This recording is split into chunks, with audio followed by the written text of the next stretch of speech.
We've been in Greenville since 1976, and I was raised at I-85 and Augusta Road, so it's a homecoming for me personally to come on Main Street after we bought the Hyatt Regency and come at the pin corner of Greenville News, and we're thankful for the Centennial family and Brody and the family for selecting us to be the hotel developer.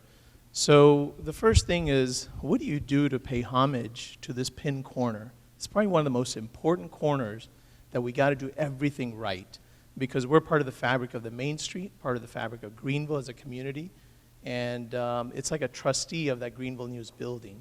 So first of all, we had to create a product that pays homage to 5 things. That is Greenville News, nature of the upstate, the textile mill, the art and the theater district, and bygone spaces. What I mean by bygone spaces is the old textile mills and all the different things that we used to remember, but we don't remember them anymore. So we wanted a product that is an open architectural system that allows us to create whatever we want to create, but then drop a lifestyle component. We came up with a theme called the European Modern Print House to pay the homage to the Greenville News of what it used to be. So we're using materials of the print shop, of the flooring, of the print pressing on the back wall of the registration counter.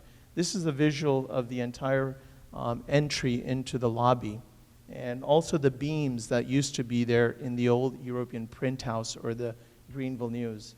This is a little speakeasy. So what we wanted to do is, you know where editor's offices were at Greenville News? There's a secret elevator that goes off to the second floor, and there's a 40-seat speakeasy bar that's accessible through a code. And this will be like an editor's lounge where Greenville News was made. This is the fun part, the rooftop, 16,000 square feet rooftop event space. You'll have about 2,000 square feet of event space, and the rest of it's all high energy.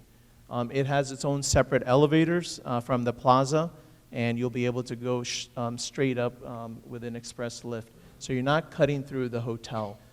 So this facility will have 3 food and beverage operations, actually 4. This is also a garden space, sculpture garden. It's an intoxicating garden by an artisan that has this loft on the top. It's all chef-driven now. So what we'll have here is a corner bar, a tapas corner bar, the tapas, the speakeasy, and the rooftop has its own complete experience with like 3 different experiences of food and beverage offering. So it'll probably even have a food truck up on the top of the roof. So it'll be breaking all the rules. So we don't want to be in the norm, but when somebody's coming in from a cosmopolitan city, they'll say, well, Greenville has to offer a lot too. Well, we're from Greenville, so we have to pay attention to little details. Yeah. And I think these are practical things, right?